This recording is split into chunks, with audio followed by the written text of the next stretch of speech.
We all have been dealing with a lot since the pandemic has started. Indian healthcare workers are trying their best to control the situation. National Institute of Disaster Management encourages you to take the preventive measures against the coronavirus. Always wear a mask and sanitize your hands frequently. Also follow all the protocols of social distancing. Get yourself vaccinated from your nearest vaccination center. Until then, stay home and stay safe.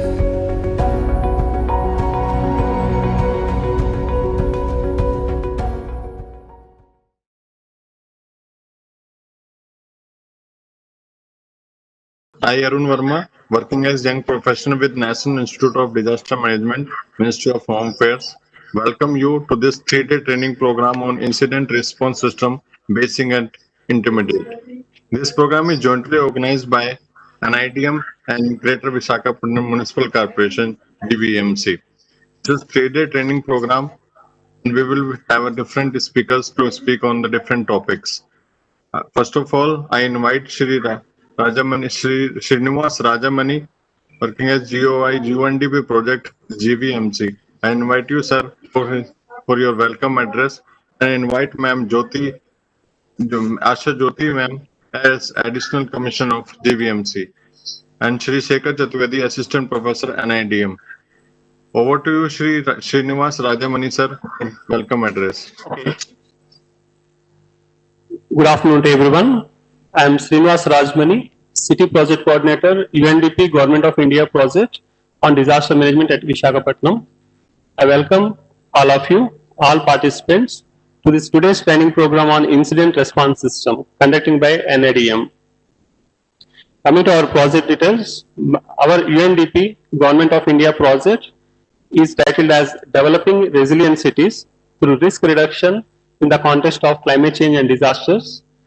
And this project's main objectives is to reduce disaster risk and enhance the capacity of government, mainly institutional strengthening and community resilience.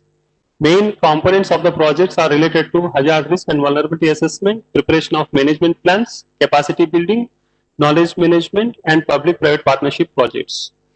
So this training program we are conducting in association with UNDP and NIDM, and I welcome all the participants again for this 3 days training program. Thank you. Now may I request Additional Commissioner Sri Asha Jyoti Madam Garu to address the participants on behalf of GVMC Commissioner. Thank you. Good afternoon, Andy. It's my pleasure to address in this 3 days training program on Incident Response System conducting by the National Institute of Disaster Management, New Delhi, in collaboration with UNDP and GVMC. I welcome all the participants for this 3 days training program across the nation. Today's session is importantly on Incident Response System, broadly refers to management system, which is very useful to handle various kind of emergency and disaster situations. This knowledge is very useful to handle any major events in normal days also. We are all well aware that recently several states have faced this flood situation in many places. So we strongly feel at these current circumstances, participation in this 3 days training program on Incident Response System is very useful to the participants, and they may get good insights how to handle this kind of emergency and disaster situations. And this is the need of the hour. This training is need of the hour, and it is a prestigious movement that GVMC is given with the opportunity to conduct this training program in collaboration with NIDM and UNDP. And I request the NIDM to conduct more such kind of programs which are very useful to tackle the situations which may emerge at any time. So I request all the participants to attend the sessions in all these 3 days compulsorily without fail and learn the core concept of this incident response system. Thank you for giving me this opportunity. Thank you, sir. Thank you so much. Now I invite Sri Shekhar Chaturvedi, sir, to brief the program to the participants. Sri Shekhar Chaturvedi, sir, is associated with National Institute of Disaster Management more than 22 years. He is dealing with the IRS system for more than 10 decades, and he is a master trainer of IRS, and he is also training with the component of this crowd management and transport related disaster. Over to you, sir. Sri Shekhar Chaturvedi, sir. Thank you, Arun. Am I audible? Yes, you are audible, sir. Audible, sir. Okay, thank you. Thank you. From NIDM side, I welcome Madam Asha Jyoti for taking her time out of the busy schedule which they have right now with the prevailing environmental situation and addressing the participants of incident response system course. So thank you very much, ma'am, for coming. I also welcome Srinivas Rajamani for accepting our request of conducting this program on incident response system under this prevailing situation of COVID and the environmental situation that is there in prevailing in Visakhapatnam and adjoining areas. Taking time out of the supply chain management that they are doing and the assistance, relief assistance that GVMC would be providing is commendable. So I welcome Rajamani and other GVMC staff who are there on board for this program. I also welcome participants from other states who have joined and showed their willingness in attending this program. About this program, I will say that incident response system, as Madam Jyoti has said, that it is basically a management system and can be utilized in any sort of either incidents or events, planned events. So whenever we are doing managing the disasters or the any eventuality or the planned events, we can use this IRS in management. As a brief history of this IRS, I would say that IRS started way back in 70s in 1970s in US, wherein it was initially utilized to douse the forest fire, and then later on it was started in 80s. It started to be used in all hazards. So from there it evolved as an all hazard management system, and subsequently India also adopted and adapted this system to streamline the response, which was very good in earlier part also, and with this it has more streamlined effort in the response.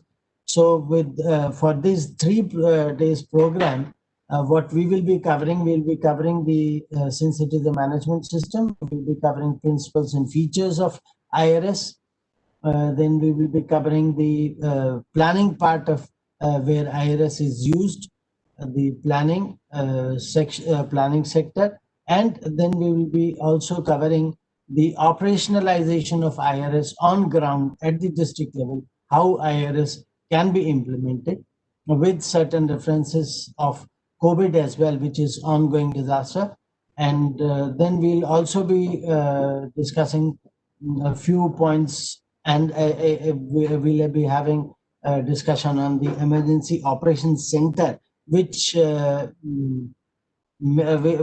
we can say that acts as a nodal point or as a heart of all the disaster management activities, whether in state or in district level or in sub-district level also. So these would be the sessions that we will be covering. Second day, we will be introducing a small exercise. a hypothetical exercise we will be giving to the participants, wherein participants will be requested to discuss among themselves and make a presentation on the last day about how this IRS is used in terms of managing the incident or an event. So this is how we will be covering the entire 3 days, and each day we'll have a 15 minutes, 20 minutes question answer session wherein participants will be requested to discuss and raise the queries if they have any, and facilitators who will be there on board will try to facilitate, try to satisfy the queries raised by the participants. So this is how we'll be covering 3 days. Thank you very much. Over to you, Arun. Thank you, sir, for a brief introduction of this program and what we are going to do in 3 days. Thank you. Now it's time for vote of thanks. I take this opportunity to propose a vote of thanks. I would like to thank Major General Manoj Kumar Bindal, Executive Director, NIDM, for his overall guidance, and Madam G. Sarjana, IS Commissioner, JVMC, for their overall guidance and their support to conduct such kind of programs. I would like to thank Ma'am Asha Jyoti, Additional Commissioner, JBMC, for his presence and give a welcome address to the participants. I would like to thank Shri Srinivas Rajamani ji and Shri Shekhar Chaturvedi, Assistant Professor in NIDM, for their support, and Shri Shekhar Chaturvedi will speak on different topics, and he will explain the concepts of IRS and features, planning P, and many more things in coming 2-3 days. Thank you all. I would like to thank the IT support to NIDM and the one and all who are present there. I would like to welcome all the participants. Thank you. Thank you all. Now we are coming to our technical sessions. First session will be taken by Shri Shekhar Chaturvedi. He will be speak on IRS and principles and features. I welcome you, sir. Thank you, and over to you, sir. Thank you, Arun. Please give me the presenter rights. Sure, sir.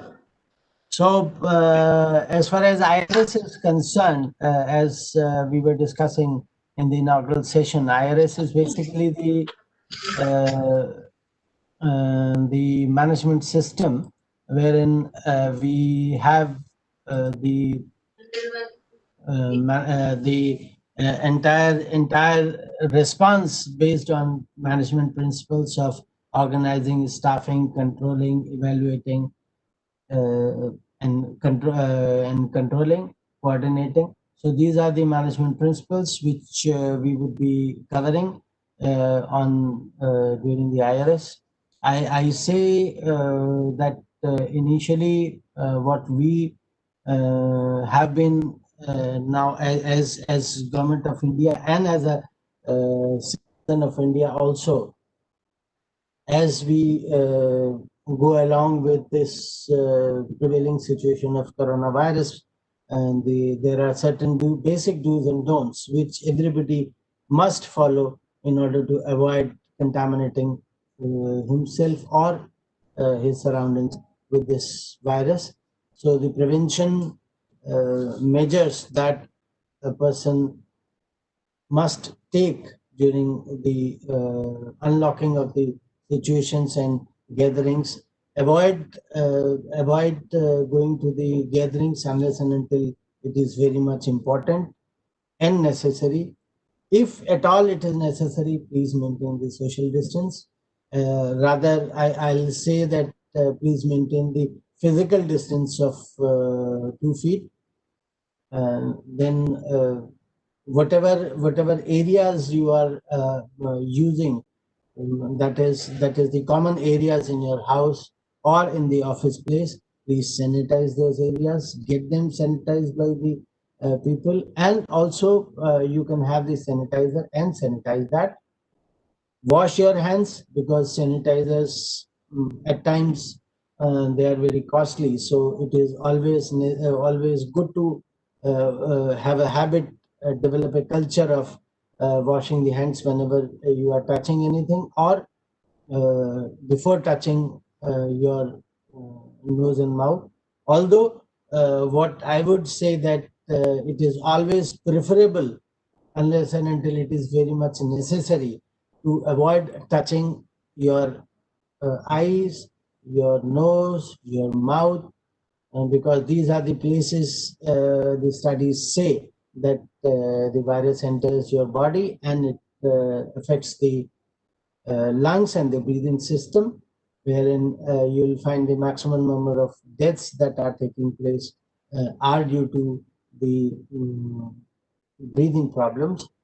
And above all, it is always good that you have mask covering your nose, your mouth, so that accidentally also you don't touch your mouth and nose. And whenever you if you are out for a certain considerable period of time out of your house, and when you go back to your house, it is advisable that you immediately take bath, wash your hands, which is about which everybody says, the health the people also say that it is a procedure of 20 seconds of washing the hands. Avoid touching anything before taking bath, and once you have taken bath, then only you go to the elders, children, and other people who are there in the house. So these are the basic do's and don'ts, which if we follow and develop a culture of following these, we can avoid ourselves from being affected by this coronavirus, and also people who are surrounding us. So these with this, I proceed to my presentation on incident response system. So as the name indicates that it is incident response system, basically covering the response part of the entire DM cycle, wherein it starts from search and rescue and ends when the people are shifted towards the in the relief camp. So that response sector is being covered under this IRS system. And incident, why it is incident? Because it also deals with sudden onset of disasters, and also various man-made incidents. So it is incident response system. You can use it at the incidents also, for management of the incidents also, and you can use it for the management of events also, which are planned. So with this, what we do is that genesis of this IRS is basically the government of India constituted a high-powered committee in '99 under Sri Pant, who was Secretary Agriculture at that time in the government of India. Why agriculture? Agriculture was the nodal ministry of disaster management at that time. And in '99, after the recent super cyclone, that this committee was constituted, and the committee gave the recommendations. There were about 22 member secretaries, and also there were certain other committees and members of this. In all, about 50 odd members were there of this committee, and they basically worked on various aspects of disaster risk reduction, and inculcating the culture of prevention, how preparedness is to be thought of. So this basically were the recommendations, and you find that during the duration of the committee, they also searched for a better management system globally, which can be adopted in the Indian conditions. So, and while searching for those globally, they found that incident command system that was prevailing in US, command system, because it was command and control being utilized for dousing the forest fires, and that they found that was very apt to be adapted and adopted in Indian conditions. So after that, they recommended that ICS can be adapted and adopted in Indian conditions. Government of India, while considering that the recommendations, they went through the certain documents and the methodology of incident command system and found that yes, it was good to be adopted in India to streamline the entire response system of the country. And under this, the command system, the changes I'll discuss when I go through. So our policy, which came up in 2009, also talks about that to strengthen and professionalize the response system in India. The management principles on which ICS is based should be adopted, and with certain modifications, they can be utilized in Indian conditions to manage or to respond to, basically not manage, respond to the disasters and eventualities and events which India usually face. So that was what our policy 2009 it gave us. In 2010, the National Disaster Management Authority came up with the guidelines of disaster of incident response system. Why the change was there in command and response? One, because India was adapting and making certain changes in the incident command system to be adopted in India. The major change was that in foreign countries, in US, the entire team of responding to forest fires was a management team, incident management team, and they were collection of certain people from within the government and also from outside the government, and the resources that they were using are overall chargeable. So whenever the IMTs were called in US under incident command system, everything is chargeable. But when it comes to India, majority of the resources which are utilized in disaster management are basically owned by the government, and Disaster Management Act also gave certain powers to the DDMAs and the state government to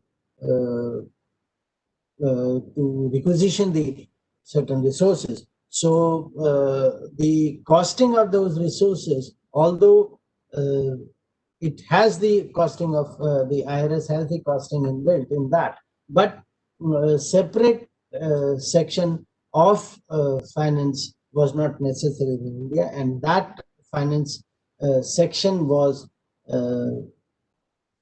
changed, renamed into finance branch, and it was put under the logistics section, wherein as a support unit to the entire incident management. So in 2010, they came up with the guidelines, wherein they have, apart from how the methodology and how the things will be taken care of under IRS system, how this can be implemented, they talk about various timelines when the ground when these IRS are to be grounded, institutionalized, and also talk about various positions of the of the incident response organization as a team, various positions, who can be a suitable officer. These are all suggested members, but as far as the states are concerned, the districts are concerned, they can change them as per the requirement, as per the prevailing situation in the country. But the nomenclature remains the same as incident commander, deputy incident commander, information officer, like that. So in 2010, the guidelines came up, and it said like this. In 2016, the NDMA came up with the national plan on disaster management, and under this national plan also, the IRS was found in notification that in order to have the clear roles and responsibilities and the controlling of management of the disasters or any eventuality, the SDMP, that is State Disaster Management Plan, and the DDMP, that is the District Disaster Management Plan, must clearly spell out the IRS response system in the country. There are 11 states and UTs who have till date notified, and few more are coming up in terms of getting into this IRS mode of responding to any disaster. So when we talk of IRS as a system, so we know that response as a system cannot work alone. It needs certain add-ons so that the effectiveness of response goes on ground. So some of the ingredients of support is displayed on the screen. One, disaster management plans, which must incorporate the IRS as a response system. It also talks about that EOC plays a major role in assisting the incident response teams in not only preparing the plan on ground, giving them the changing situation, and also assisting them with necessary resources, provisioning of necessary resources. Then we have emergency support functions. Majority of the states have these emergency support functions, wherein a few of the support functions are primary support functions, and few of them are secondary support functions. Primary support functions depend on the event that you are managing, or incident or disaster that you are managing, and support are all the other agencies who come in for support are termed as ESFs, that is emergency support functions. Then we have the any management will not function unless and until you have resources. So Government of India came up with this portal of IDRN, that is India Disaster Resource Network, which presently is being monitored and updated and managed by NIDM, where in this you must visit this site, and this site gives you a clear idea of the contact details of the manufacturers of each and every item, which can be utilized in responding or managing the incident or the disaster. And with all these support agencies, then you come up with the IRS, that is the actual response team, which will be working for management of the incident. So this is how the system works as management on ground. So this basically, I'm not going into detail because everybody knows that whenever disaster strikes, there is a huge hue and cry, chaos on ground, because everybody wants to work for the people. Every department is what is affected by the disaster, and all the departments have their own disaster management. All the departments have their own heads who are working towards the management of the disaster from their own from their own department point of view. So that gives you poor communication is one, wherein chaos is there on ground. Few of the departments will be overloaded, such as revenue, water, electricity, PWD, police, fire. They will be overloaded, while some of them will be assisting. Then inter-coordination among these departments becomes a casualty when it comes to disaster management. And as there are many role players, so there is always a lack of accountability on ground.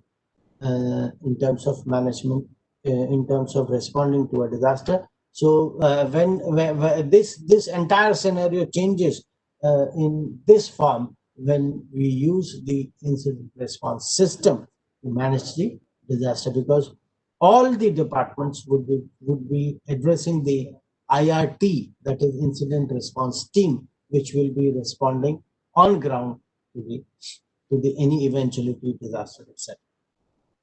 This is the organization structure of the response team, and by just glance of this entire structure, you can find that whatever the disaster, whatever the management functions you think which can be utilized in terms of responding a disaster, you will find a position in this entire response system team. The head of the entire incident response team is the incident commander. Incident commander is basically placed in the incident command post, which is the place where incident commander sits, and incident commander functions as a bridge between the team and the responsible officer, who is the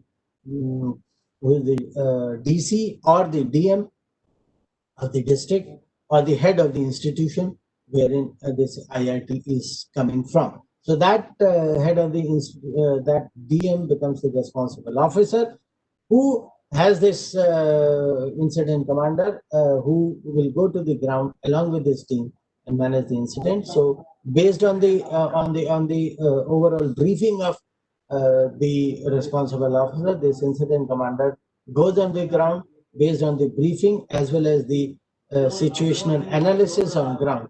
Incident commander prepares the objectives of managing the incident, and he is assisted by two types of staff. One is the command staff, another is the general staff.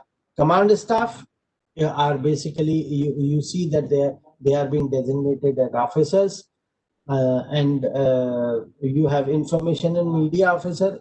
Spelling is there is spelling mistake there. It is information and media officer, who is basically getting the knowledge of the situation of the incident and what actions are being taken on ground, and it briefs the media so that the media is usually not going to be cooking the news on its own. There is a liaison officer. We all know that people, the organizations from outside these the area of concern also come and join in to support and assist. So that assistance is being coordinated by the liaison officer, and there is a safety officer who talks mainly of the safety of the responders, because investment on responders is so much that you can't think of losing the responders. So this safety officer has been put to check on whether the incident, whether the activity that they are going to perform, the situation is convenient for them, convenient in the sense that it should not be dangerous for the responders. So that safety officer has the power of postponing the incident management if it finds that the responders do not possess the requisite safety equipment. And there on the left, you will find the air nodal officer. If the incident is big and the incident commander and responsible officer feels that incident needs the activity of air, and that is helicopters or the air commands. So an air nodal officer is placed in the command staff, who directly reports to the incident commander and also works in coordination with the operations section chief, because his work is basically to liaison with the liaison with the operations on ground and the incident commander to make the incident happen, make the incident managed. So after this red dotted line, you have the general staff, wherein you will find three chiefs, that is operations section chief, planning section chief, and logistics section chief. Operations, yes, we all can anybody after unmuting his or her mic say that what you understand about the operation section? What can be the work of operation section?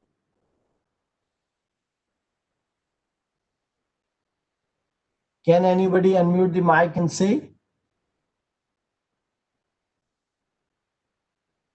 Anyway, let me go through that. Operation section basically is responsible for the on-ground, on-site operations. So on-site operations, you will find that there is a staging area, which is a facility. Staging area is the place where resources are placed, manpower and other resources are placed, so that they in such a way that they are in a ready position and can reach in the minimum possible time to the ground for doing the activity. The relief camp is another facility. We all know what relief camp stands for, and this comes under the operations section chief, because they are the ones who are going on the ground and taking the people from the the survivors from the incident site to the area where they are safe. So that relief camp is there.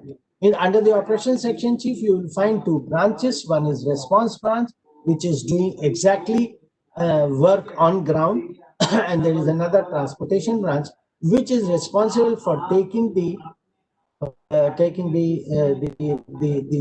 responders, the group of responders, to the site, and also taking the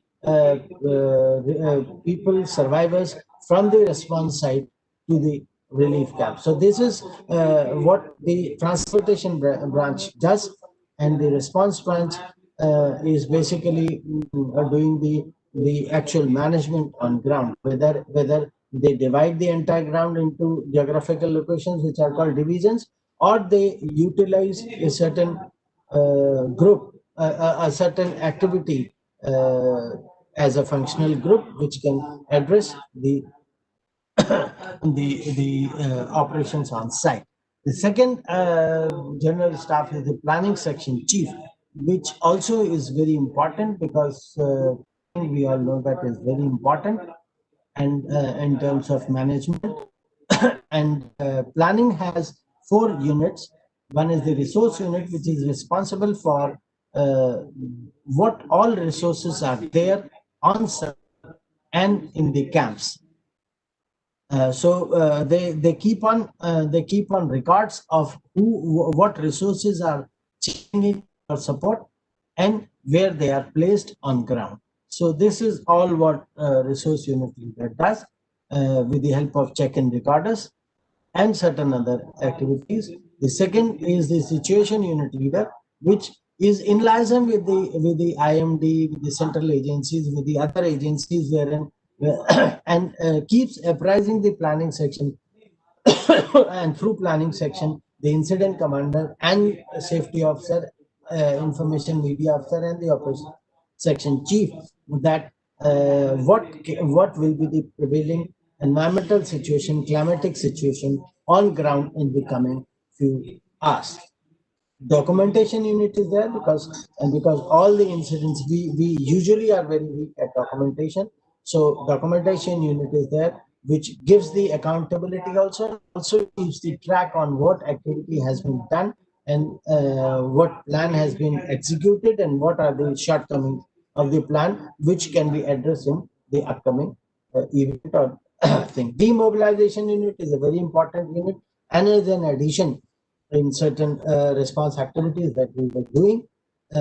What is the addition? That the IRS system says that the responsibility of the IRT to towards the resources, the manpower resources or the equipment resources that are coming in for assistance starts from the place from where they are deputed till they are there on ground, helping the ongoing activities and reaching back to their place. So the entire mobilization and demobilization of the equipments and the resources is being taken care of by under this IRT. So demobilization unit is responsible for that. Then we come in for we have planning, we have operations, planning for the operations. So and both of them require the support activities also. So for support, you have logistics section, which usually on ground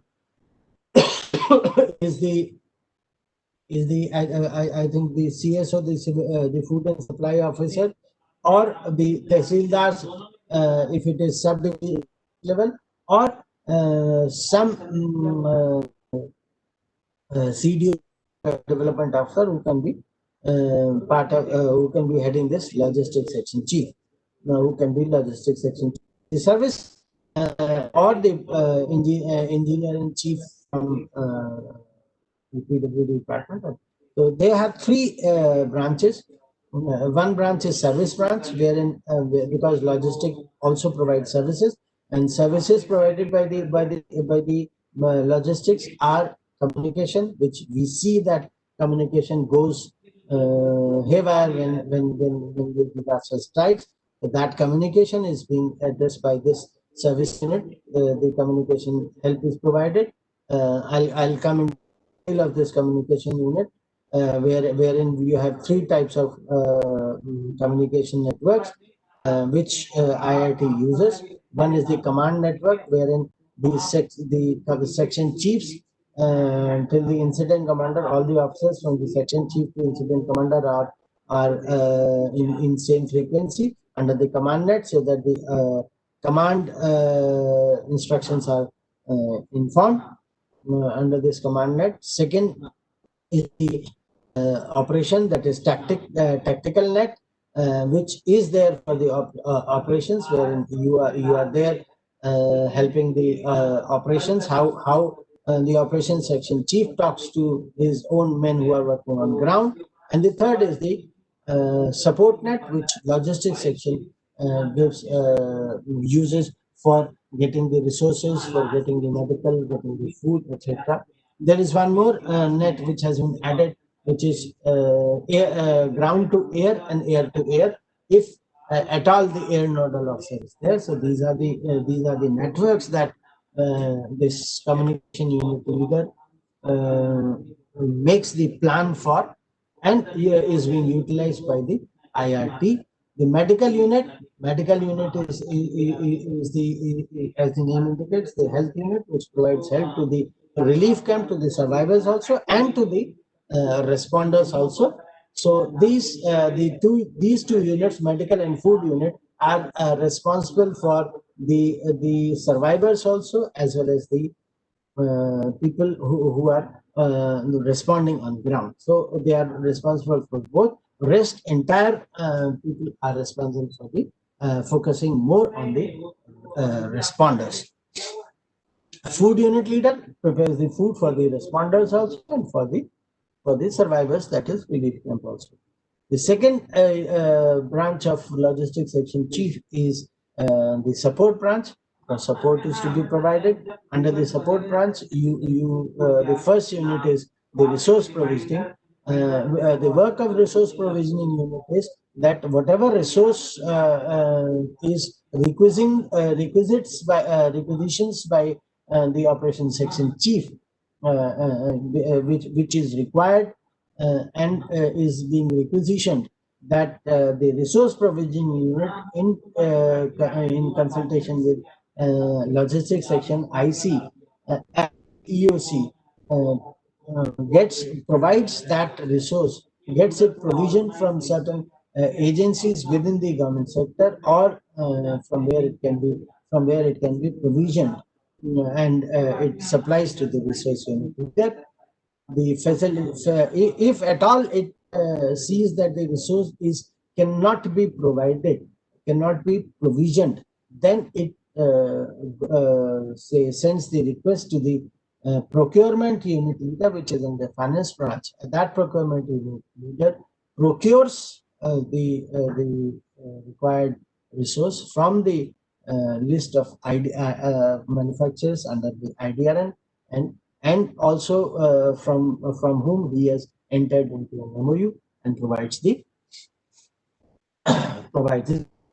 the facility, the establishment of incident command post, establishment of relief camp, establishment of staging area, establishment of helipad, the base, and the camp for the responders. All these facilities are being provided and facilitated by this facility unit leader. The ground support unit leader, it is based in the base, wherein it is responsible for the transportation plan within the from the base to the incident site, and is responsible for the maintenance of the equipments that are there and being utilized in the operations. So then, as we were discussing in the morning, that there is a change, there is an adapt from the ICS in IRS, and this is the major thing, that is finance branch has been put under logistics section chief. So finance branch basically looks after the finance part of the entire incident. You have time unit leader, which who is responsible for and the timing, the noting of the timing of the resources coming in and leaving, so that the man hours and the cost of the equipment can be calculated. Compensation and claim unit is responsible for the compensation and claim of the resources which are used in management of the incident by the IIT, and it is nothing to do with the ex gratia or something which is being provided to the beneficiaries. So it is basically responsible for the responders and the equipments which are responding. The procurement unit leader I have already discussed, and the cost unit leader is the one who calculates the entire cost of the incident from when the IRT is activated till the condition is stabilized and the IRT is deactivated. So the entire incident management cost is being calculated by cost unit leader. So this is the entire structure of IRS. And here I like to mention two things. One, that none of the function which you see in this structure is to be done away with. Every function is to be performed. Second, you can do away with the activation of the position which is doing a particular function. But if you are not activating that unit of the particular function, then that function is to be conducted by his or her immediate boss. That is, if we talk of situation unit, if you are not activating the situation unit leader, then his or her function is to be performed by the planning section chief. So this is what the IRS talks about, that yes, every function is to be performed, and you can do away with if you are under cost cutting issues, you can do away with the activation of the position, but that function is to be performed by his or her immediate boss. These are the principles and features of the IRS. Principles and features. I'll say that standardization, common terminology. Common terminology is incident commander, the name of the positions, that is incident commander, unit leader, branch director, then division or group supervisor. Then you can have food unit leader. Then you can have the section chief. So all these terminologies that are being given to the positions remain common in the entire country, and person can be different, but the terminology of the position remains the same. So that is the standardization of the terminologies. Information intelligence management, yes. Information can flow, and if the information is intelligent information, then that is being tackled by the entire information and intelligence management of all this being tackled by information and media officer with the help of his who are on the ground and get him or her the right information. As we say that it is a management system, so entire management under IRS is being done in the entire umbrella of the objectives. So objectives are framed as based on the briefing by the incident commander, based on the briefing of the responsible officer, and the resources and prevailing situation on ground. The objectives are framed, and the entire incident management is done under the umbrella of those objectives, which are basically reviewed in the midterm also, and also after the certain position. Function-based organization, because we see that all the entire positions that are there, they are all function-based. They are all doing certain functions. So it is a function-based organization as a management thing. Resource management, entirely necessary, because resources are very much needed when we talk of the managing any incident. So it talks about resource management in a detailed manner. You will find under the IRT structure, you'll find 3 places who are entirely responsible for the resource management: the resource unit leader, the resource provisioning unit leader, and the procurement unit leader. They are all doing work for the resource management. And span of control, yes, which is ideally between 3 to 7. And span of control is the management part, that how effectively you can control and monitor the number of people who are working under you. So that number comes into between 3 to 7. Studies have proved, although there are certain studies who say that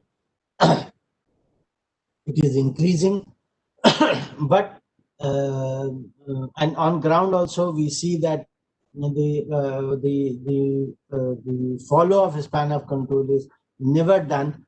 You manage a split of people, and a certain time you will feel that the management is becoming out of control. So span of control is what the IRS principles talk about.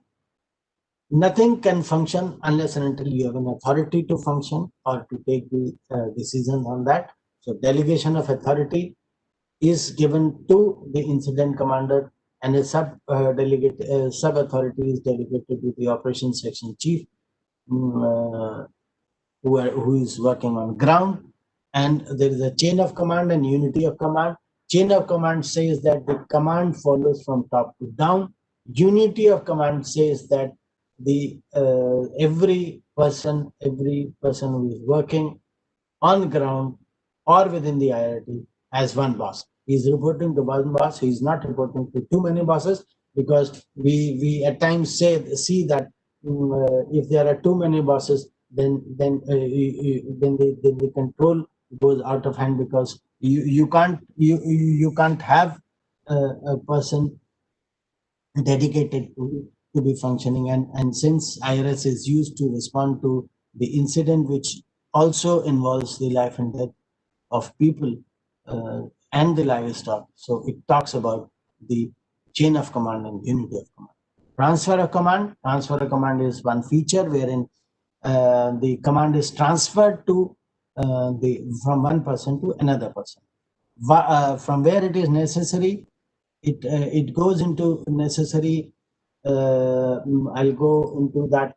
This is transfer command, wherein if the present incident commander is incapacitated or is infected by the certain ongoing disaster or event, then some other person will come in to take the charge. If at all the situation goes out of hand of the present incident commander, then certain senior person would come and take command. The example of the transfer command is that if a certain accident take place and we see that the local person, local beat, local constable or local SHO comes in and takes charge and manages the incident. But if that incident and the unrest of the crowd goes beyond his control, then he immediately requests to his command officers who are who are keeping the vigil on the incident, that this is basically going out of my hand. I need certain support. So a senior person is being sent who takes command from the from that certain person. So this is what is transfer a command. Unified command is basically that if there are too many bosses who have to manage the certain incident, then if everybody talks about his or himself or his organization, then there will be certainly chaos. So unified command talks about that all the bosses who are there, all the of the entities who are to perform an activity, they sit together, make a unified command, and act as a single command body who gives instructions to the operations section chief, establishes the objectives, and gives instruction to the operations section chief, who will be one for executing the command. Example: if a train accident occurs in a forest area, then the organizations who are involved is the railway authorities, the district authorities, and the forest authorities. So all three, if they function based on their own whims and fancies or their own protocols, then there will be certainly chaos on ground. So to avoid this ground, they all sit together, make a unified command, develop a common objective, and because they are addressing the same incident, so they develop the common objective and appoint one person from amongst any of the jurisdictional officers who can execute the command as operations section chief. So this is how unified command is there. And if there is another area command is basically if the area is too large, in certain hilly areas, we can say that the villages, maybe the affected villages might lie on different mountains. So managing from one IRT becomes difficult. So you establish IRTs at different areas. That is on different locations, you have different IRTs who are functioning, but then you need a certain single commander who can command the IRTs who have been functioning. So that commander is known as area commander. So this entire process is called area command. Incident facilities are the command post, as we were discussing, wherein the command staff sits, meetings take place, objectives are set, staging area, resources, both manpower and equipment, are kept in a ready state, which can be so as to reach to the ground in the minimum possible time. Relief camp, we all know, I'm not discussing in detail on this. Waste, yes, wherein all the resources, all the including including equipment, are kept, and also the maintenance of the activities are done in this base camp. Basically, the logistic unit is established in the base camp, and there is another the additional facility, the camp facility, which is basically the a sort of relief place for the responders. So it is different from the relief camp. Relief camp is for survivors and camp is for the responders, but the activity are more or less same. So there are two more facilities which are added. One is helipad, wherein dropping and taking of the equipments and the resources is done, and another is helibase, wherein the repair, fueling of the helicopters are done. So this is the facilities. You can have these are the facility that has been given in this IRS, but you can have as per the requirement other facilities as well. So now I come to the integrated communication, wherein the communication which I was discussing, the command net, tactical net, support net, ground to air net, air to air net, and in addition to this, we have police net, satellite based net also, which can be utilized in terms of, but these are the nets which are utilized by the IRT. And since we are talking of IRS, so these are the nets which are used by the IRT for smooth functioning. Accountability, yes, this is the additional most important part of IRS, that accountability is fixed when we invoke the IRT to function on ground. How it is done? It is done through different forms, which we see that we have 10 forms and we have 11th form in terms of operational worksheet, which gives you a clear idea on the activity, on the entire operations which are being done on ground, how the divisions have been, how the location has been divided, how the activities have been assigned to different locations, what are the resources that have been assigned. So that entire worksheet is called operational worksheet, and the form that operational worksheet is there, it is 015. And in addition to that 015, there is another form which is 015A, which is the safety form, which is filled by the safety officer in terms of safety of the responders.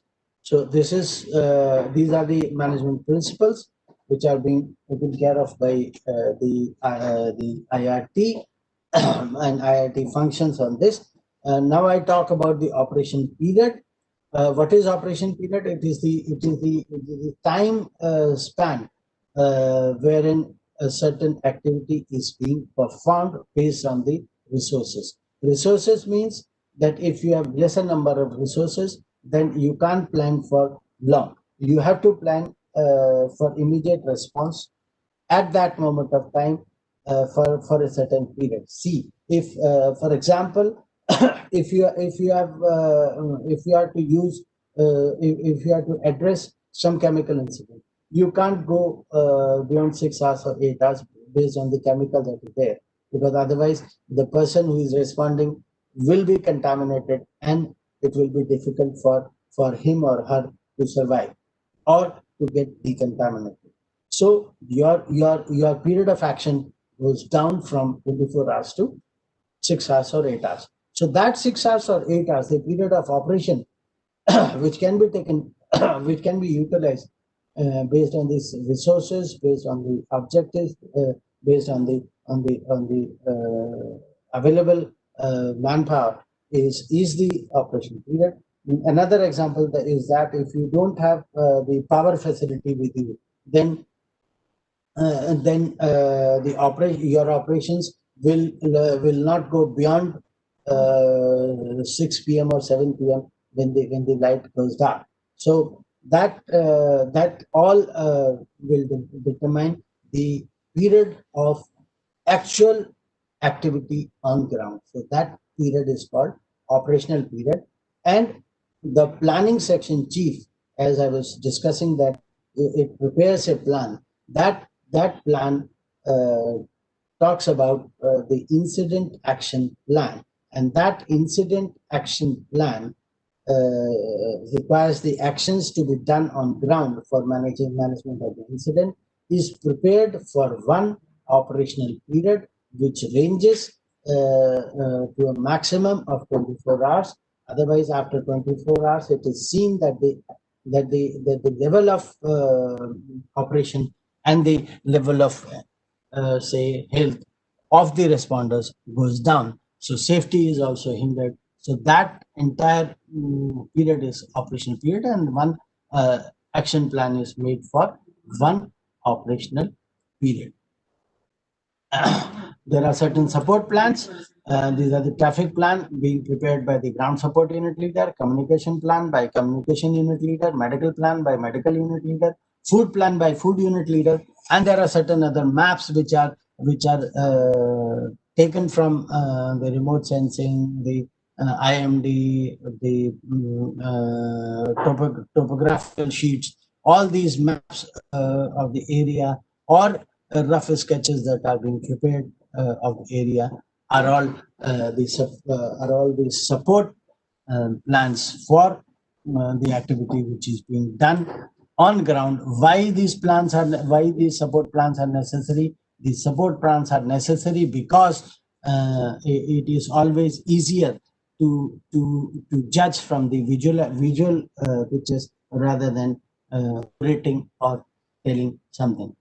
So this incident action plan, which we talk about, it is basically the strategies that are prepared by the operations section chief. Strategies are the activities, all possible activities which can be taken to manage the incident, and tactical plans are the zero-in of those strategies which can actually be done on ground based on the resources available or the conditions available. So that tactical plan, the operational worksheet which I was discussing, the assignments or the activities given by the operations section to his subordinate staff, and the support plans. All these plans they join together to form an incident action plan, which is prepared for one operational period. So why we talk of operational period? Because we know that the disasters or the say any eventuality, it is not a static event. It basically is a dynamic, and it can easily expand. So there can be certain changes in the complexity and the intensity of the incident. So the regular monitoring of the regular evaluation of the objectives is done. So that period of regular evaluation is the operational period which is being taken, and all these activities which are being done, whether it is operational strategy plan or all these activities, go side by side. They don't go one by one, because one by one we don't have time. So they all go side by side, and none of the meeting which is being done, whether at the incident commander level, whether at the RO level, or whether at the operational level, none of the meetings should go beyond a certain period. The maximum period that is given is 15 minutes, not more than 15 minutes. It has to be below 15 minutes, which can be taken care of. So now, when we talk of this, so this is how things are done. So I'll just run through the slides. This is standardization. Resources, yes, I'll go in detail of resources. Resources are clubbed basically as per their capability, which is kind and type. Kind is basically the activity that is being performed by the resource. and type is the capability of that resource. So kind and type, the bifurcation of resources is as per the activity they are performing and the capability they have. Second combination is as per the number that they are being grouped. They can be single resource. Single resource is basically not an ambulance. Single resource, not a fire tender. Single resource is the ambulance with paramedic and the driver and the medical equipments, if any.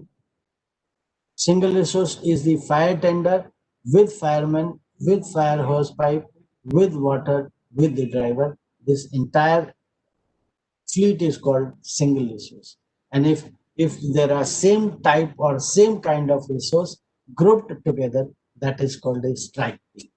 And if different kind or different type of resources are clubbed together, that is called a task force. So this is how the resources are clubbed. Resources are also clubbed in terms of their availability, that if they are available, one kind of resources that it is available, second kind of resources which is already assigned, that is on ground, which is working. Third type of resource is which you can say ready to move in, and which is there in the staging area, which is ready to move in. And the fourth kind of resource is out of service, which by virtue of either the condition of the resource, it cannot be utilized for a certain period of time. So that becomes out of service and is sent to the base camp. So this is how resources are clubbed, and then this is the information and intelligence I'm running through because I've already done management by objective. Objectives should be SMART. SMART means they have to be specific, they have to be measurable, they have to be action oriented, they have to be realistic, and they have to be time bound. So these are all SMART objectives. So this is an example has been given that rescue staff affected by boiler fire provide first aid and evacuate them to hospital. Whether this is right or not, whether it is SMART, can you measure it? Rescue how many staff in how much time? That is, if that comes in, that is built in such objective, then it becomes time sensitive, it becomes measurable. So this is function-based organization. Who does what? Resources defined. I've already given you tactical resources which are working on ground, which can be utilized. Support resources which give support to the tactical resources. This is resource management, single resource, grouping, and how they are there, assigned, available, out of service. This is the delegation of authority that is being given to the IC, and IC gives to down below. This is chain of command. Visualizations gives you clear picture. I have already explained, and this visuals give you a clear picture what I was talking all about. Chain of command is command flows from top to down. Unity of command is that every entity has one boss. This is the task force. Different kind of resources are there, and different kind of resources when clubbed together gives you task force, and you have a task force unit leader who commands all the, and why 5 have been shown? Because it cannot go beyond 7. Transfer of command, yes. Discuss unified command. Area command is this, so many IRTs are functioning. Incident location, facilities, commands, accountability. This is the planning process. Planning process we will be discussing in detail in the second section. This is the how planning process is done for one operational period.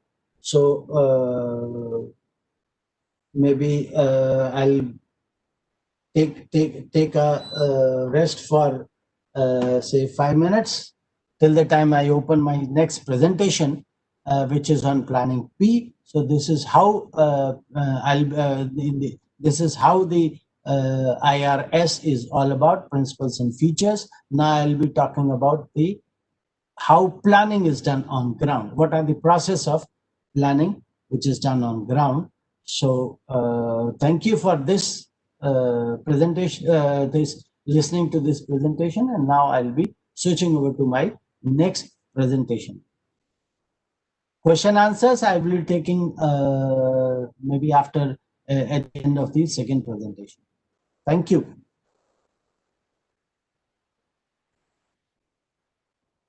So I'm starting my next presentation, which is on planning P. This is again the same slide. I'll not go into detail because that has already been explained. This is what my objectives would be. Why planning is important. I'll not go into that detail because everybody knows why planning is important. IRS can be used for planning incidents as well as events. Incidents basically are sudden in nature, and events are mostly planned. The events that this IRS has been utilized till now is 2015 Kumbh. Before that, Nanded, Guru Da Gaddi, Pandharpur plan in Maharashtra, and 2019 the Kumbh at Allahabad. These are the events that were planned under this IRS. So this I'll be talking. These are the objectives of this. I'll be talking on detail. So what are the planning considerations? Why? What are the considerations that you do while you are planning? We always say, and we also know that whatever disasters we are talking are time sensitive. Time sensitive in the sense that they can expand within no time. The situations can become more grave than the present situation with the span of time. So that time factor is to be taken care of. The number of casualties might increase if a disaster strikes in the night time or in a crowded place. So that time sensitiveness is there. Place sensitiveness is there. Situations are changing. It is always unstable. Situations are unstable. Third thing is that the expansion of the incident requires expansion of the response also. So the whatever system you are utilizing should have that flexibility of expanding and contracting, which IRS has. IRS can, in terms of IRS, I can say that IRS can use 3,500 responders at a time. If you go by the number of positions and the span of control, so it's more than 3,500 people can be governed by a single IRT. So we know that information flow is often not very clear, not very intelligent, and at times vague information is being provided in such a way that you will get an information that in certain in the if we talk of Delhi, because I'm in Delhi, so I'll be talking of Delhi. So say we get the information that in Karal Bagh area the accident has taken place, a fire has taken place. Exact information you have to get. I'll give you the example of there was a fire in Delhi in a building, and there was an information which reached the fire department, and fire officer later on when he reached the site, he was giving he was telling the media that the information provided was that there is a fire in a building, and when we envisaging a building, we came and with the equipments required, and when we came here, we found out it is a 5-story building, and the resources that we are carrying cannot sustain that height. So that sort of intelligent and good communication information is necessary that is to be considered. At times, we see that when the response is being done on ground, then the people, the community, and many people come in to help, which basically are not capable of or not well trained for that particular job. So experience, yes, experience is what is necessary when we are managing incidents which can expand or can become grave. This is how events can be planned. Events, management of the events become a little easier because you know many of the ingredients of what event is there, who is coming for the event, how many people will be accommodated, what are the areas from where they will be coming, what are the exit entry points that you need, how many people you can utilize as a responders, what are the number of organizations that will be there, whom you can fall back on response or whom you can work for the responders. You know the jurisdictional area where that event has been taking place, people who are there as a support, resources available to you with clear kind and type, whether you need aviation support or not, that you know. The knowledge of the area, you know, because it is a planned event. So you know where you can put the staging area, where you can put the relief camp.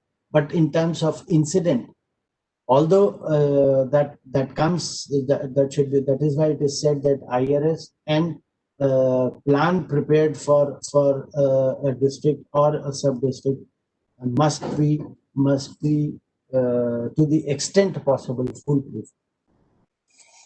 So this all in since you will be having the information on this, you can prepare the contingency plans also. The plan already prepared will be available for you. You know your limitations. You know the time also, the time projected for the event. So all these informations, if you know, then probably when you are making a plan or you are managing an event, becomes easier. So that is why event management is much more easier than incident management. Benefits of the planning process. What is the benefit of planning process? Ensure safety. Yes. In terms of when we talk of IRS also, we have safety officer. It talks of safety of the responders as well.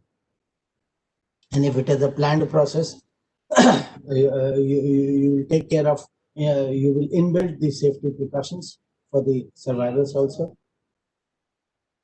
The whatever activities you are taking on ground also takes care of the people who matter, that is responsible officer, the minister, or different jurisdictional entities who are responsible. Response becomes easier because everybody knows what role they have to play. They also know the resources that they have, the activities they have, the command they have,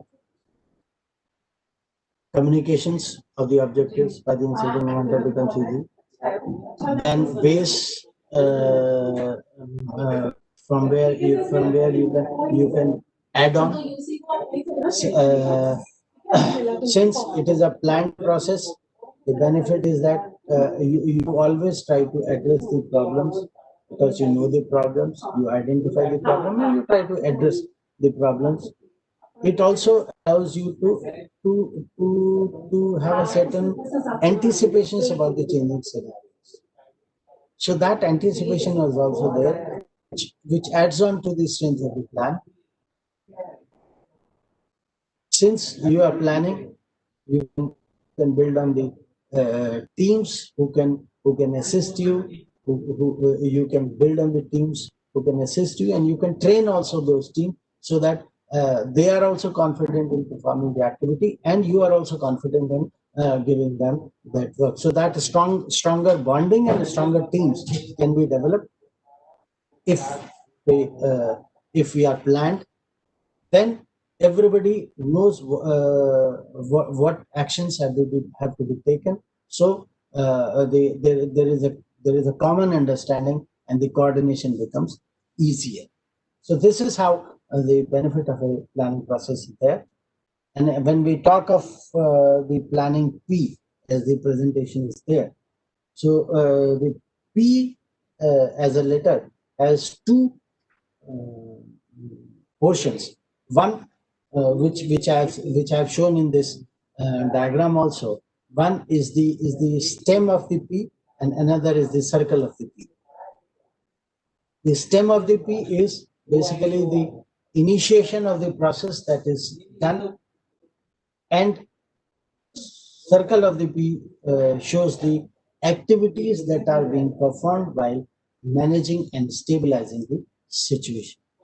So when we talk of the stem of the P, we see that the incident occurs, there are notifications, the initial response starts, goes on, and if the situation goes out of hand, then the district IIT or the IIT one step higher is activated, and that activated IIT is briefed by the responsible officer, and that IIT goes on ground, takes the situation, sees the situation, and takes the control of the activity that is being done. So that the transfer of command takes place with the IRS form number 001, the incident briefing. And the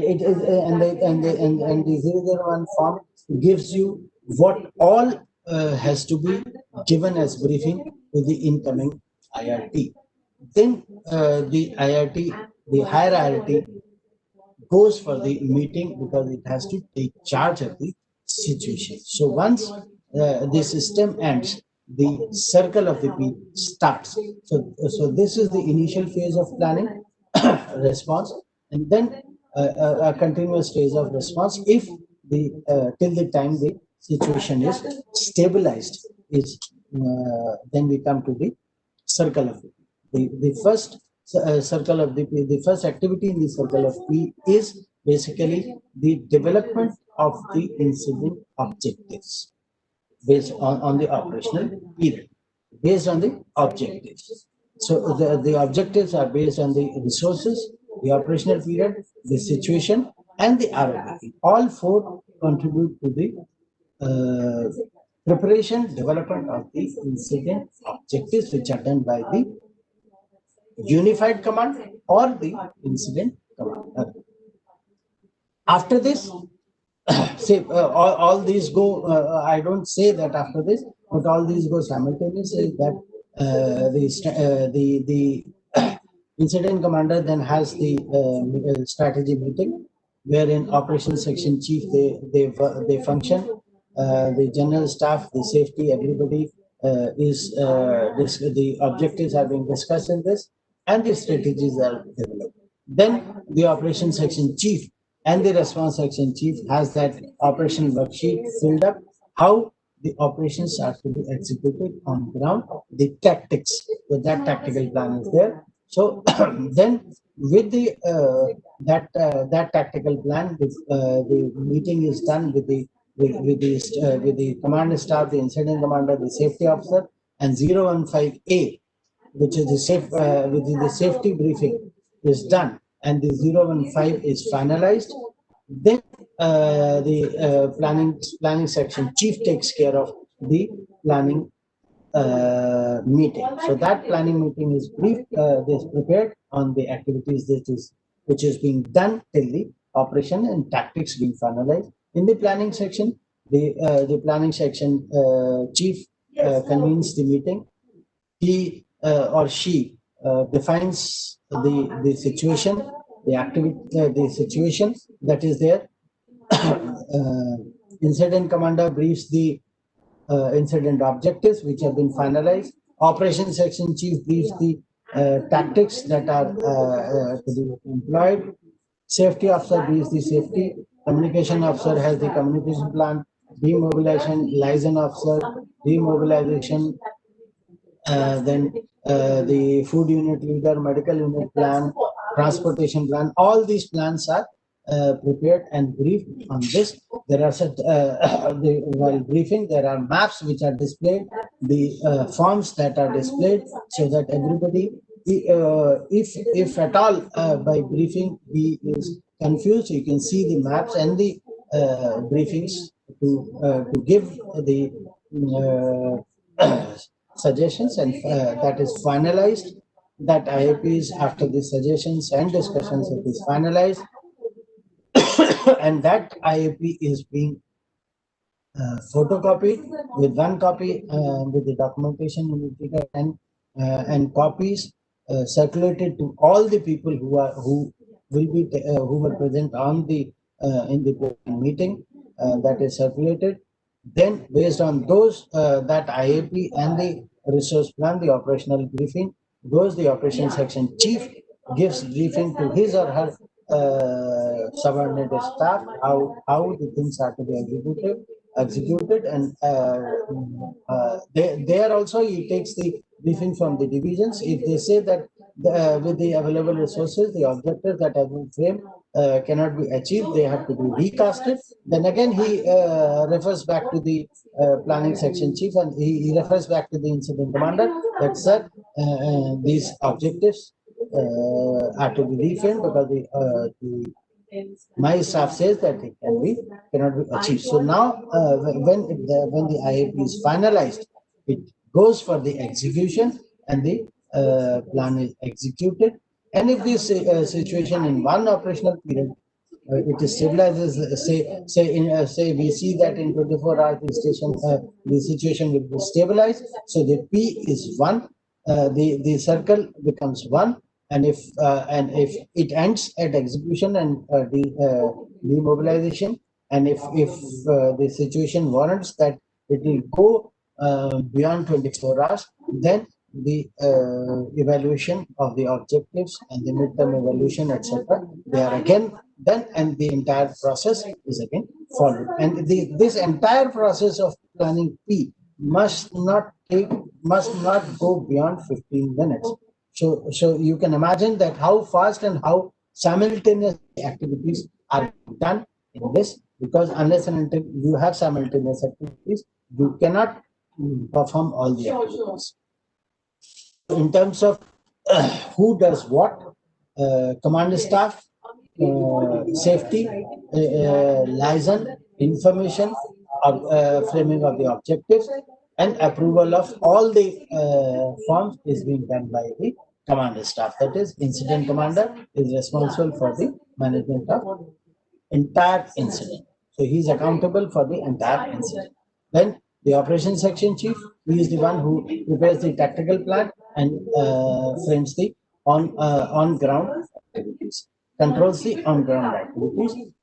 Planning section, he plans, documents, informs the situation, and prepares a demobilization plan based on the information received from operations section chief, and also prepares the IAP, that is incident action plan for one operational period. Then the logistics section, he is the one who provides support, services, and finances for the entire incident. So this is how who does what.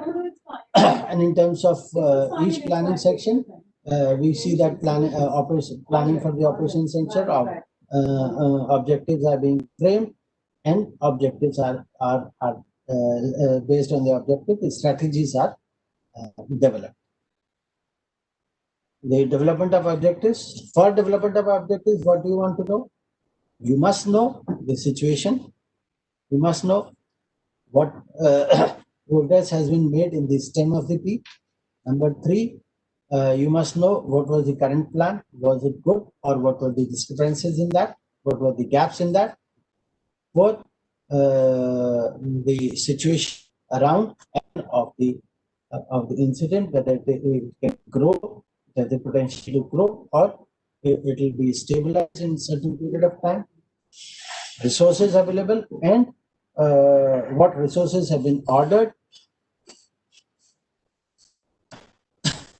and the pressure, certain pressures, that is political pressure, or what are the pressures which can be avoided, whether there is a pressure of the time, that is within this period of time you have to complete the entire operations. So that and all this information, if you have, you understand the situation, and you frame the objectives. And since it is a management function, evaluation and monitoring of the objectives is being done activities. So assessing of the objectives is being done by the IIT who is coming in. We were discussing the complexity of the situation, the potential of enhancement of the situation, the potential of becoming grave, the resources available with the IIT, the activities that has been taken with the IIT, and the safety issues that are there. If there are any safety issues, and the objectives, if at all framed without taking consideration of the safety issues, they are to be reframed. Then how things are done, objectives, smart objectives. Since it is the cost unit is, so cost benefit analysis is also done of entire incident. How what activities are to be taken. Say if a building has a fire, so and people are trapped in 4th floor. So there are two, which is the topmost floor. So there are two possibilities. One, they can go at the top of the at the roof of the building, and they can be airlifted. Number two, they can come down through the stairs, and number three, they can jump from the say window, or fourth, if they have a rope, they can climb down through the rope. So these are the 4 strategies that can be adopted to safeguard those people. That is which is the objective. But when we talk of cost benefit analysis, the utilization of airlifting becomes costly. If at all, you have to get the protocols and procedures followed for getting those. But that can be, if at all there is no possibility of the people, if they don't have the height of the building is too much, and the fire has engulfed the possibility of taking the staircases, then you are left with no other choice but to airlift. So that becomes your tactic, that you have to airlift. But if you have any other possibility of saving the people, then considering the cost benefit analysis, you have to take other action for safeguarding the people. So that entire strategy and the tactics depend on the resources, cost benefit analysis, and the prevailing situation of the area. This is how things are done. Objectives are made, strategies are based on the objectives, strategies are framed, and based on the strategies and certain other conditions, prevailing situations, the tactics are decided that this is the action we are going to take on ground, which becomes the where the strategy transforms into tactics. So when we talk of planning P, the pre-planning meeting of the operations, who attends? Operations section chief, safety officer, planning section chief, logistics section chief, resource unit leader. They all attend this operations section this pre-planning meeting, wherein tactics and strategies are decided, finalized. Operations section chief facilitates, convenes this meeting, and the 015 and 015A, the operational worksheet and the safety plan, they are prepared in this, and this operational worksheet gives you both the forms 015 and 015A gives you the requirement or the gap in the resources available, which can be ordered or demanded, and the information can be provided to the logistics section chief to provide those those resources. So this is how the pre-planning meeting is conducted and executed. Entire the operation, the tactics and the strategies are based on the span of control, resources, prevailing situation, complexity of the situation, then how things can grow, how resources can be accessed and utilized, what are all support agencies, what are the safety precautions that are to be taken. So these are all how the operational tactics are decided under the IRT. So this is all the things what is there when we talk of the IRT and the operation worksheet, the planning P, the planning section chief talks about the planning portion, like we taught the operational pre-planning meeting. You have the tactics developed, then you go on to the planning meeting, which is chaired by the which is chaired by the incident commander, convened by the planning section chief, wherein you develop the IAP, that is Incident Action Plan, which comprises of the situational analysis, the resource analysis, the output of pre-planning meeting, the addition of all the support plans, and is based on the operational period that has been decided in terms of the entire incident management. So this is how the things are done. So thank you very much for the attention. Namaskar. For now, we are open for the questions. So thank you, Arun, and thank you the participants for listening me for the entire Thank you, sir. Thank you. Now the floor is open for the question and answer. If someone want to ask question, he or she can write in the chat box.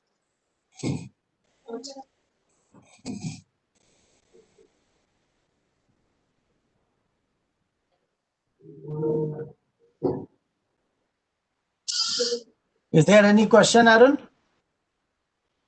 There is, till now there is no question. I think there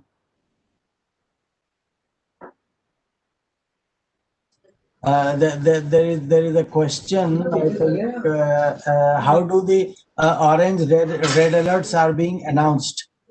Sir, these orange red alerts are being announced by the IMD in terms of the prevailing situations. So how they are announced? They are based on the on the tracking that is being done by the IMD, and the information is provided to the concerned areas of effect, and it changes when the situation becomes grim.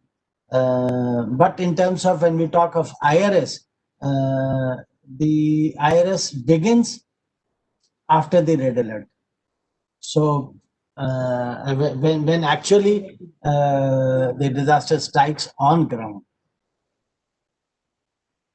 Thank you. Any other question?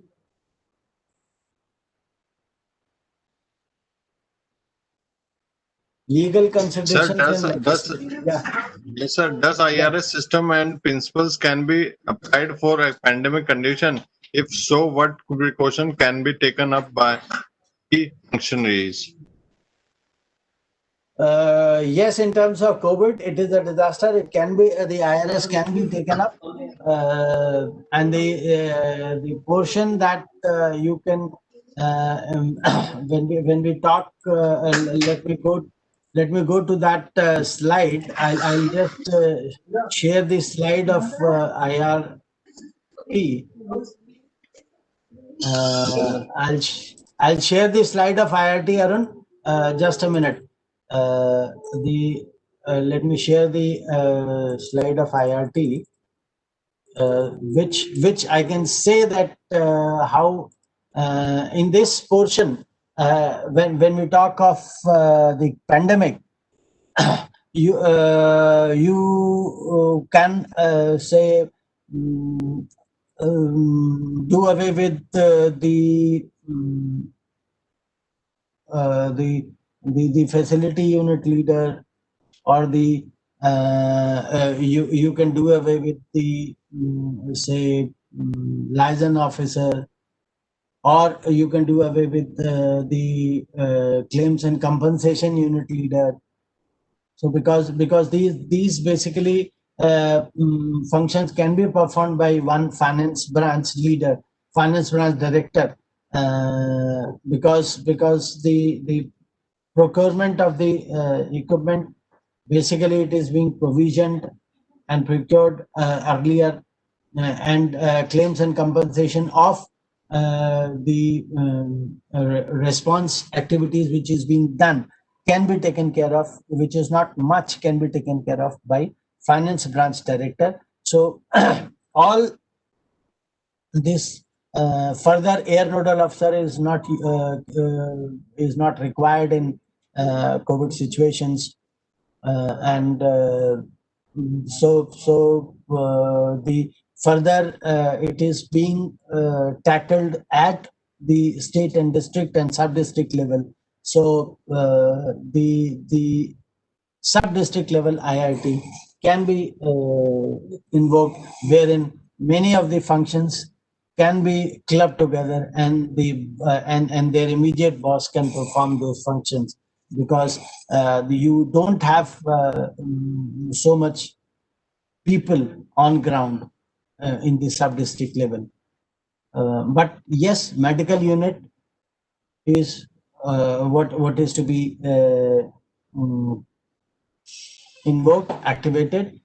And here I'll suggest that instead of incident commander, you should have unified command. Unified command in the sense that your nodal disaster management officer is different than the nodal officer for the pandemic. That is, there are two different departments. One is health and one is revenue. So you instead of incident commander, you should have unified command, wherein these two officers can be there with the single objective of management of the situation. You and on ground with the operations section chief, you can have the police force who can administer, or you can have the health officer who can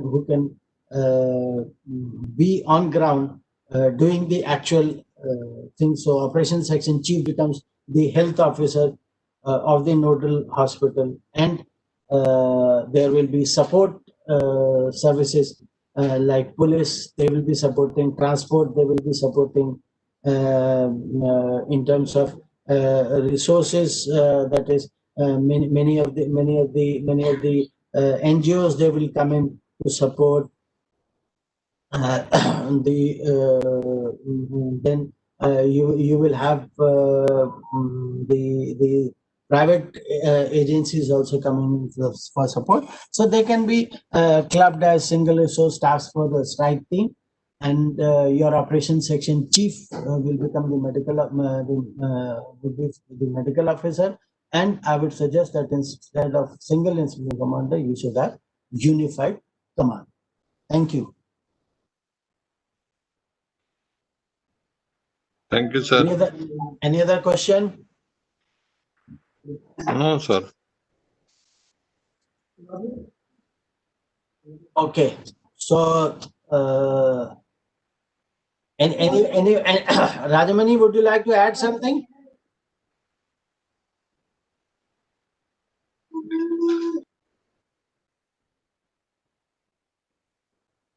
Srinivasi, would you like to add something?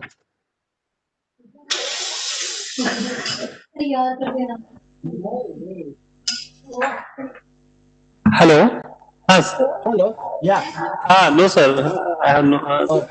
Okay. Any question from your side also, if you have? We are here to facilitate that. One of our GVMC official, she wished to ask some questions. Yeah. Good afternoon, sir. My name is Fatma, working as a project officer at GVMC UNDP. Okay. So my question is, sir, is IRS is applicable to the pandemic kind of situations what we're currently facing? Okay. So is there any guidelines for that, like including the pandemic situation in IRS? Swapna, there is no guideline as such, but IRS can be utilized in terms of pandemic. And Kerala is one example who is utilizing the IRS in terms of COVID management. And just now I was showing you the chart wherein I said that in my opinion, the management of COVID, for management of COVID, you should have instead of one incident commander, the unified command of the Department of Health and the Revenue Department, who can frame the objective for the incident, and your operations section chief becomes the medical superintendent of the hospital designate for the COVID. So that can be my suggestion in that, and many of the activities that are there, you need not activate every entity, every position, but many of the positions can be taken care of by their immediate command staff. Okay, sir. Thank you. That would be great, sir. And I've got other query from my my team members, sir. The one is, in how many states IRS is being implemented currently in India, sir? IRS is being implemented in overall 11 states and UTs put together. Okay, sir. Thank you, sir. Thank you for attending my query. Thank you. Thank you, ma'am. Thank you. If there is no more query, then we can close for the day. Yes, sir. Sir, myself, Prasanna Lakshmi from Yeah. GVMC, sir. I have a query, sir. Yes. Is IRS only for government line departments or local stakeholders or even for the community? See, IRS basically is for responding to an event. Number one, it is for responding to an event. So right now, the response functions are being performed by NDRF government agencies. So whatever structure you are seeing is denoting, or the examples you are seeing is mentioning only the government sector. But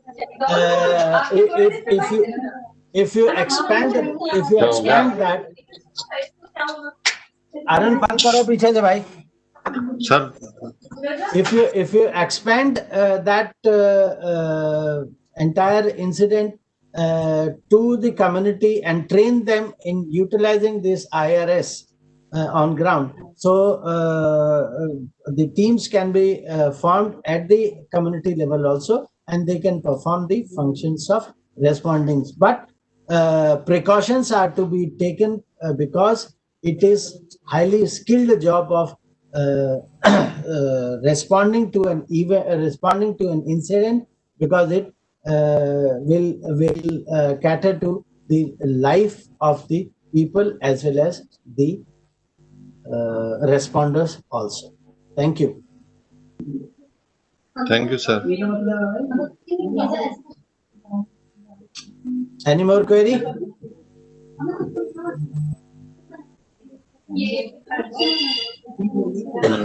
No, sir. So shall we proceed for close down for Yeah. today?